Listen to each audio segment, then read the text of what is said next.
বন্ধুরা, Bengali kitchen YouTube চ্যানেলে তোমাদের সবাইকে আবার একবার স্বাগত জানাই। আজ আমি একটি নতুন রেসিপি নিয়ে এসেছি। নতুন নতুন এঁচড় বেরিয়েছে, হালকা হালকা গরম পড়ে গিয়েছে, তাই ভাবলাম বন্ধুদের সাথে শেয়ার করি রেসিপিটি। আজ আমি কচি এঁচড়ের একটি সবজি করব, তাই এখানে আমি ছোট সাইজের একটি এঁচড় নিয়ে নিয়েছি। এটাকে কেটে এখানে দুটো আলু দিয়েছি বড় সাইজের, এটাকে হালকা নুন দিয়ে সেদ্ধ করে নিয়েছি। আর এখানে কি কি মশলা লাগবে আমি রান্না করতে করতে তোমাদেরকে দেখিয়ে দেব। তবে চলো কথা না বাড়িয়ে রান্নাটা শুরু করে দিই। প্রথমে দিয়ে দিলাম, কড়াই গরম হয়ে গেছে আমার, সর্ষের তেল।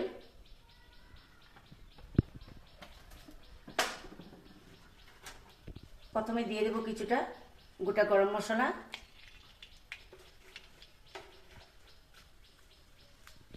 দিয়ে দেব একটি শুকনো লঙ্কা, আর দিচ্ছি দুটো তেজপাতা। এগুলোকে কিছুক্ষণ আমি নাড়াচাড়া করে ভেজে নেব। গরম মশলাটা আমার ভাজা ভাজা হয়ে গেছে। এবার আমি এখানে 3টি পেঁয়াজ আমি কুচিয়ে নিয়েছি। এবার এখন তেলের উপরে এটাকে দিয়ে দেবো।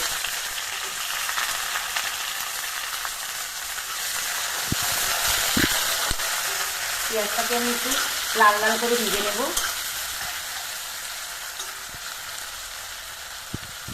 তারপর আমি এক এক করে সমস্ত মশলাগুলো অ্যাড করে দেব।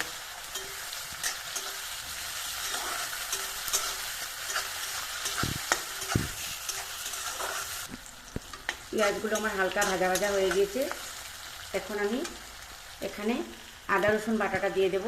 এখানে আমি ছোটো সাইজের একটু আদা নিয়েছি আর 6-7 কোয়া রসুন নিয়েছি, এটাকে দিয়ে দিচ্ছি। আর এখানে 4টি কাঁচা লঙ্কা, এগুলো একসাথে দিয়ে ভালো করে মিশিয়ে নেব। এটা ভাজা হওয়ার পর আমি এক এক করে গুঁড়ো মশলাগুলো দিয়ে দেব। বন্ধুরা, আমাদের রেসিপিটি কে কোথা থেকে দেখছো তোমরা কমেন্ট করে অবশ্যই জানাবে। আর যদি আমাদের চ্যানেলে কেউ নতুন বন্ধু হয়ে থাকো, আমাদের চ্যানেলটি এখনও সাবস্ক্রাইব করোনি, অবশ্যই সাবস্ক্রাইব করার অনুরোধ রাখবো। আর যদি রেসিপিটি ভালো লাগে তবে একটি লাইক অবশ্যই দেবে। আমার মশলা কিছুটা ভাজা ভাজা হয়ে গিয়েছে। এবার আমি এক এক করে গুঁড়ো মশলাগুলো দিয়ে দিচ্ছি। প্রথমে দিলাম ধনে গুঁড়ো 1 চামচের মতো, তারপর দেবো জিরে গুঁড়ো 1.5 চামচের মতো। এবার দিচ্ছি হলুদ, কালার অনুযায়ী দেবো। কিছুটা রঙের জন্য কাশ্মীরি লাল লঙ্কার গুঁড়ো 1 চামচের মতো দিলাম, শুধু কালারটার জন্য। এর সাথে একেবারে দিয়ে দেবো স্বাদ অনুসারে লবণ দিয়ে এবার আমি এগুলো একটু ভালো করে কষিয়ে নেব।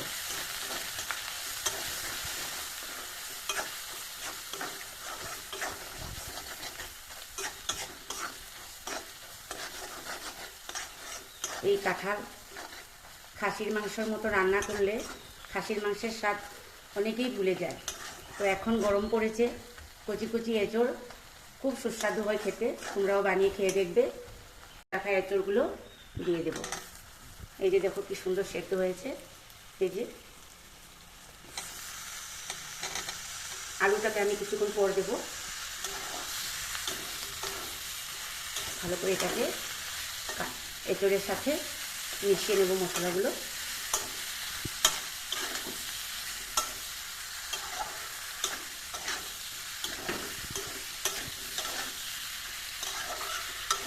বন্ধুরা, আমরা যারা বাঙালি সবাই এঁচড় খেতে পছন্দ করি, তাই আমাদের বাঙালিরা সবাই পছন্দ করে এঁচড়টা। এবার আমি আলুগুলোকেও দিয়ে দেব।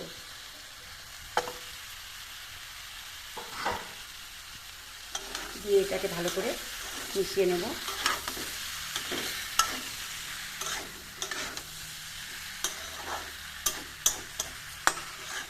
কিছুক্ষণ আমি এটাকে চাপা দিয়ে দেব।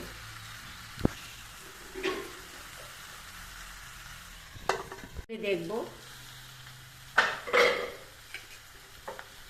বন্ধুরা, আমার এঁচড়ের তরকারিটা কষানো হয়ে গেছে। এবার আমি কিছুটা গরম জল করে রেখেছি, এবার জল দিয়ে দেব। সামান্য দেবো, বেশি জল দেবো না, কারণ এটা গা মাখা হবে। বন্ধুরা কি সুন্দর কালার এসেছে দেখো, খেতে যা অসাধারণ হবে না, দুর্দান্ত হয়েছে। কিছুক্ষণ ফুটিয়ে নেব, নামাবার সময় গরম মশলা দিয়ে নামিয়ে নেব। আরও কিছুক্ষণ ফুটিয়ে নেব, আবার একবার চাপা দিয়ে দিচ্ছি। বন্ধুরা এবার আমি ঢাকাটা খুলে দেখব। এই পর্যায়ে আমি এখন গরম মশলাটা দিয়ে দেব। আমার কাঁঠালের সবজি থেকে জাল হয়ে মশলাতে তেল ছেড়ে দিয়েছে, তরকারিটা নামানোর সময় হয়ে গেছে। এবার আমি গরম মশলাটা ছড়িয়ে দেব।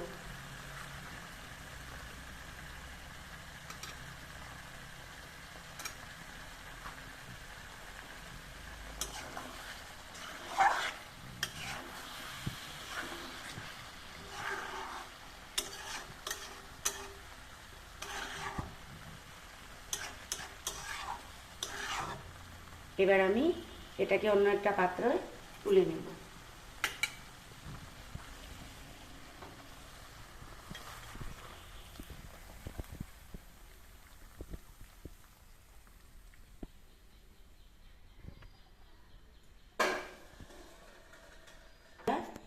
আমার এই কাঁঠালের রেসিপিটি তোমাদের কেমন লাগলো অবশ্যই কমেন্ট করে জানিও। আশা করি ভালোই লাগবে। তো ভালো যদি লাগে অবশ্যই আমার চ্যানেলটিকে সাবস্ক্রাইব করে দিও, আর ভালো লাগলে লাইকও একটা করে দিও। আবারও চলে আসবো অন্য একটি রেসিপি নিয়ে। আজকের মতো এতটুকুই, নমস্কার।